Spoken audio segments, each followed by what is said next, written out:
Hey everybody, Madison here with Health by Ratio. My team and I, consisting of licensed physical therapists, functional corrective exercise specialists, functional health coaches, all work together to holistically support our clients in moving away from recurring injuries and chronic pains to moving toward their active and fitness health goals. So we want to bridge the gap between rehabilitation and true fitness and functional strength, whether that's for just living an active life, enjoying some nice long walks and hikes and playing with the kids, or whether that's being a full blown athlete, weekend warrior, etc. So that's our mission. And in today's video, we are going to be talking about three of my favorite core exercises, true core exercises that are a little bit unique, but very, very functional. And these are applicable to help with the stability of everything from the pelvis and the SI joint,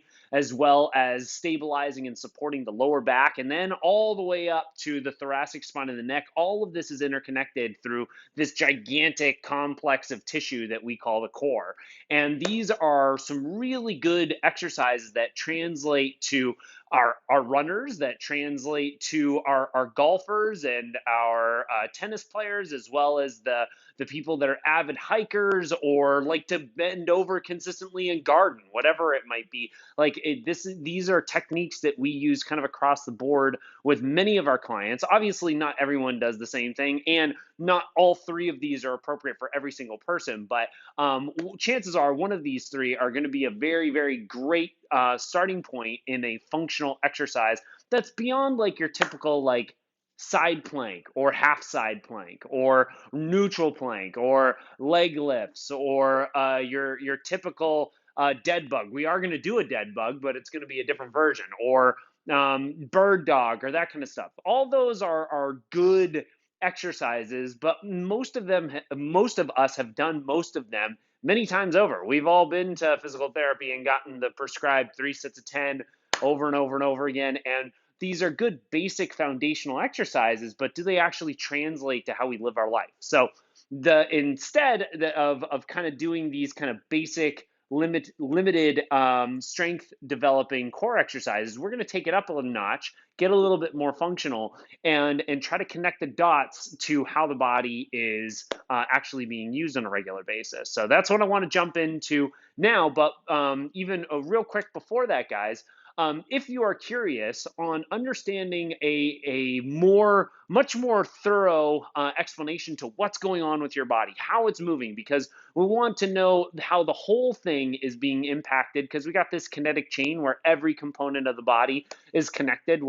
If we're having issues with the back, it's almost never just the back's fault. It's stuff that's going on down at the feet, or stuff that's going on at the neck, or anywhere in between there. If you want to have some free coaching from myself and my team, we offer 2 free calls for everybody. The first call is a quick information gathering call. It's about 20 minutes long. We want to figure out what your health background is, what activities you enjoy to do, and what your future goals are. And then once we get on the same page with you, we set you up with a second free call where we connect over video and go through a number of full body ranges of motion tests, as well as movement analyses, and take a look at how your body is moving and why it's doing what it's doing in a number of different ways. And then on that call, create a game plan on what kind of mobility techniques / stretches you need to do, and or what exercises, like what we're talking about today, what kinds of things you need to prioritize to get this whole body stable and functional and move into full ranges of stable motion, like we do with dozens of our clients every month. So that's what I wanted to say. We'll have our calendar posted above, below this video, where you can jump to it and click on that link, and you can select the day or time where you want to schedule up your first free call. But without further ado, let's jump into our 3 functional exercises. So we're going to be going through a dead bug progression. That's why I have this stability ball here. And then we're going to talk about a plank progression that makes a plank way harder. And then we're going to be using the resistance band off to the side of me for doing an anti-rotation, which is kind of like a wood chop meets a plank. And we'll talk about a couple of different varieties that we can do there. So starting off with our our dead bug progression. So dead bugs, we all know is this is the exercise where we're laying on our back and we're either extending one arm and then one leg down, or we're doing opposite leg, opposite arm. We're doing these extension of these lowering of the limbs while trying to keep the back neutral. Most of us have done that. Maybe we've done it with like some weights in the hands or some ankle weights on to make it a little bit more challenging, but that's kind of the extent of what we've done. Or maybe we've done the rolling dead bug where we're going to the side, stabilizing, and then to the other side. Again, all these are good exercises. And if you haven't done them, they're a great starting point. Just standard dead bugs are really good stability for the core. But a progression to this that is much more functional in how we want to activate the body is we get a stability ball, we place it between the knees and between my forearms. And the first thing I'm going to do is I'm going to squeeze between these two. So I'm going to try to get some good tension between my knees and between my forearms. Now I'm going to raise my one arm, let's say my left arm, overhead and lower the opposite leg, in this case my right leg, to the ground while trying to keep this tension between this knee and this hand or that arm, and then bring back up, reset, stabilize to the other side, and then lower, opposite leg, opposite arm, down to the ground. Re-engage. Now that compression of the ball makes this much more intense on my core for it to contract. So this is a very fatiguing exercise. A little goes a long way. You don't have to do 20 reps of this. Going from 5 to 10 is plenty. The main key, though, is keeping this tension on the ball the whole time. And what I just did, you want to avoid. Keep your legs at that 90-90 bend, 90 degrees at the hips, 90 degrees at the knees. Don't allow, as you do the squeeze, to lower your feet to the ground and go into it this way. So you're keeping that 90-90 bend as this squeeze is happening. And then, like a normal dead bug, you're trying to keep the back relatively flat to the ground. You want your head in a nice neutral position. We don't want to look up with this, and we also don't want to pull our head off the ground as we do it. So we want neck neutral. Shoulders are neutral, so you kind of pin the shoulders back to the ground a little bit as you're going in and out of this. Now, if you feel like you're getting some popping in the lower back, or you're feeling like there's a significant arch in your lower back as you're doing this, reduce the range of motion of the arm and the leg to the ground. Don't go all the way to the ground. Stop it a little bit earlier so you can reduce your range of motion where you only go partial and then come back up and work your way slowly to getting a little lower and lower as time goes on. So that's first of the three functional core exercises, and one of our favorites that we use with a lot of our clients as a good progression to the dead bug that is really engaging our stabilizers. Now, the next one I wanted to talk about is a plank exercise that's also one of my favorites. Not only do I recommend this or have almost all of our clients at one point or another do this version of a plank, this is an exercise that I do in my own workouts basically every week. This is one of my main go-tos. It's called a plank to squeeze. And so it's a neutral plank where we're going to be on our elbows, or forearms, I should say. And when we are always coaching our clients to do a plank, we always tell them to get palms up and forearms parallel when we're doing them off the elbows.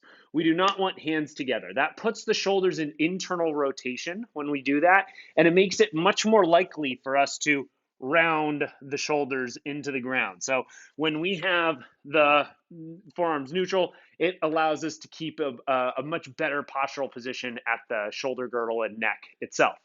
So that's going to be the starting point. But then instead of just holding a normal plank where I come down and I'm just holding right here in neutral spinal position, right now while I'm holding that plank, technically the pressure in my arms is going up into this mat, and the pressure into my toes is going down into the mat. So it's as if I'm going upwards this way and downwards at the toes. I'm going to reverse that. I'm going to squeeze myself together without actually moving the arms down the mat or without pulling the toes up the mat. I'm just going to create some constant tension into the ground there.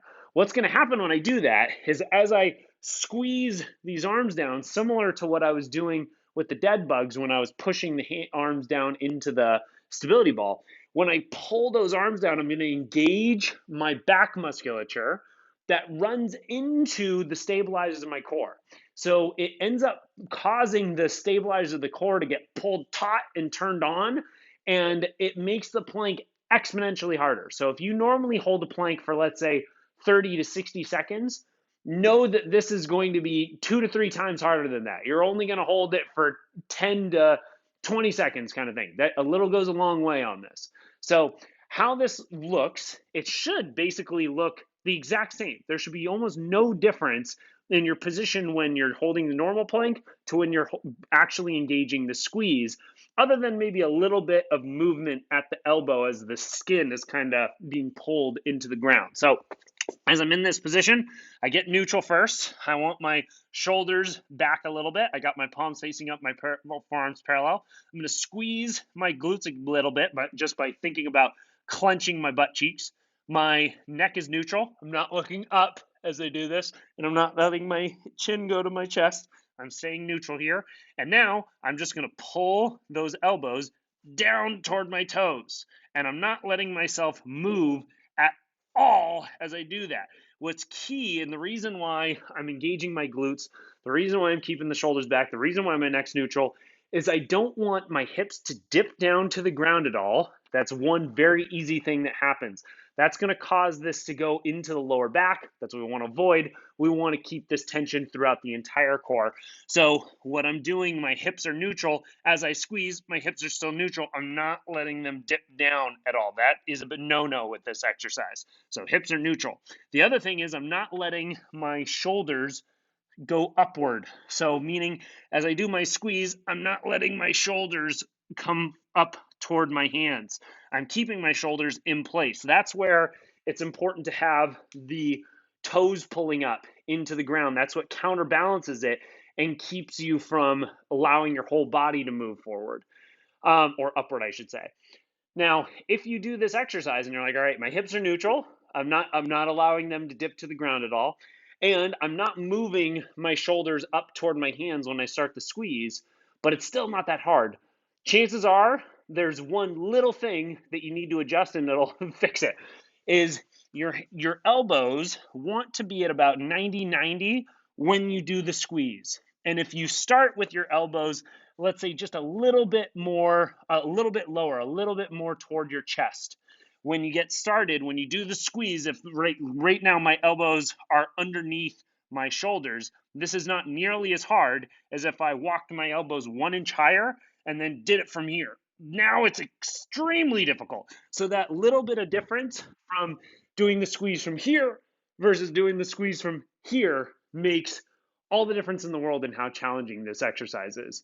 So a little goes a long way again. You can do this in 10-second stints and then drop out and relax. You can do it for 5 seconds at a time and drop out.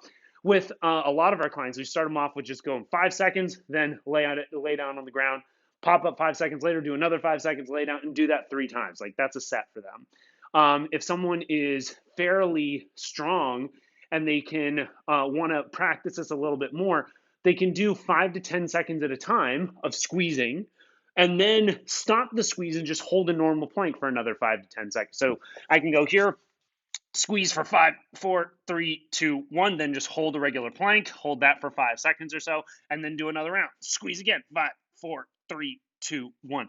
And you can play around with your lengths of time, like of 5 to 20 seconds of pulling and then resting completely or just resting in a normal plank and then re-engaging again.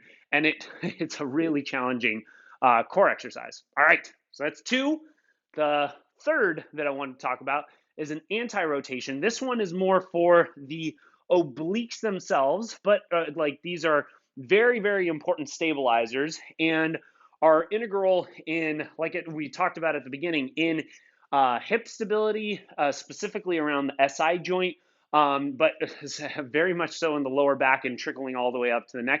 But it also translates down to the knees and the ankles because these guys are what prevent when we're running, whether it's distance running or actually sprinting in a sport, or hiking or walking, it prevents our hips from dropping, and it prevents our knees from buckling in, or at least aids in that prevention. There's other stuff that needs to happen at the glutes and other stuff that needs to happen around the ankles for that to completely connect the dots. That hence the whole body needs to be trained correctly when we're trying to holistically correct the entire thing. But this goes a very long way, and this is a very good exercise for training the core specifically. So an anti-rotation is, like I said, it's like a wood chop meets a plank. We're going to be essentially doing a wood chop without moving. Well, the arms are going to be straightening, but I'm not going to rotate at all with this. So the setup to this is I get a band connected at chest height. Now I can play around with the height of this to change up the angle on the core, the angle of the pull on the core. I can get it lower or higher if I want, but we're going to leave it at chest height for right now. And I'm going to get my feet pretty narrow on this. Like I have a couple inches of space there, but I'm not going too wide. That's going to actually make it pretty easy if I do this. Also note, I'm using a pretty light band here. I'm not loading this up with a heavy band in any way, shape, or form. So even if you think you're pretty strong, I would start with a light band. If you've never done this exercise, get a feel for it and progress yourself from there. But narrow stance, I got nice soft knees. I'm not locked out at my knees here. Soft knees. I'm going to squeeze my glutes together a little bit. I'm going to engage my core, just brace it. I'm not trying to pull the belly button in. I'm just tightening it. And big key is shoulders are pinned back. I want shoulder blades together, pinch back, and I have my neck neutral. Now all I'm going to do is punch my hands straight out in front of me. Now as I do this, I feel this pull wanting to make me rotate toward my anchor point. I'm fighting it. That's an anti-rotation. So I hold that for a few seconds and then come back in, reset. I'm going to pin those shoulders back again. I'm going to squeeze my glutes and I'm going to extend out. My shoulders are still retracted here, by the way. I'm not letting them release forward here. I'm still pinched back. That's allowing me to engage those back muscles that aid in engaging, that work together with the core. So it fires a lot better. Whereas when I protract here, the back is disengaging mostly and the core is having to do a lot of the work. It doesn't fire nearly as well. It's designed to work in conjunction with the back. The back core and glutes are designed to work together. So you see that from the back angle, from behind me, I got my narrow stance, I got my butt squeezed, I got my core tight, I have my hands at my chest and my shoulder blades pinched back. As I extend the arms out in front of me, my shoulders are still pinched back. I'm not releasing them forward there. Neck neutral the entire time. That's a basic anti-rotation. And depending on how far out you are from your anchor point or how heavy your band is going to dictate how challenging this move is. But you can also play around with this and get a little bit more functional. And this is where we can kind of connect the dots to the whole body when the body is actually ready for it, with changing up our foot positions and also adding in other movements to it that translate to our daily and functional life. So for instance, instead of being neutral, I can get 1 foot forward and 1 foot back, like I would be if I'm walking or running, and then go in and out of that same movement. And then I can switch at the halfway mark, re-engage, go in and out of that same movement. Now I'm training my core to stabilize with 1 foot forward and 1 foot back. I can do this with a full-blown exercise. Like I can step back into a lunge, and then as I stand up, go into that press. Or I can make this a little bit more challenging and go down into my lunge, hold it, and then press the arms out and in and stand up. So now I'm making it more full body. I can do this with a squat. Obviously, I'd widen out my stance a little bit, and I can squat down and then stand up and press. I can press out and then squat down and then stand up and then pull in. That's even more challenging. I can do it with a hip hinge, like a deadlift type motion, with hip hinging, squeezing the glutes and the hamstrings, and then extending out. I can do it in a single leg hinge where I'm just loading into one side at a time as I go in and out of this motion, and then switch to the other leg back and forth. But this is what makes it much more functional to translate to how we're using the body day in and day out. So guys, these are three of our favorite core exercises. There's obviously dozens of others that we like to coach our clients through and put into their customized programs to progress them and stabilize them. But these are staples for most of our clients at one stage or another in their program nonetheless. So I wanted to share them here. If you guys have any questions, feel free to type them below in the comments, or like I said, if you want some free guidance, like literally every one of our hundreds and hundreds of clients have received and got, and even the ones that haven't signed up for our program just got free help in understanding what's going on with their entire body and a full body game plan that you can do in about 10 to 20 minutes a day to get this thing moving back to full range of stable motion. We'd love to connect with you. Feel free to click the link to see our calendar and pick a day and time that works best for you. Talk to you soon.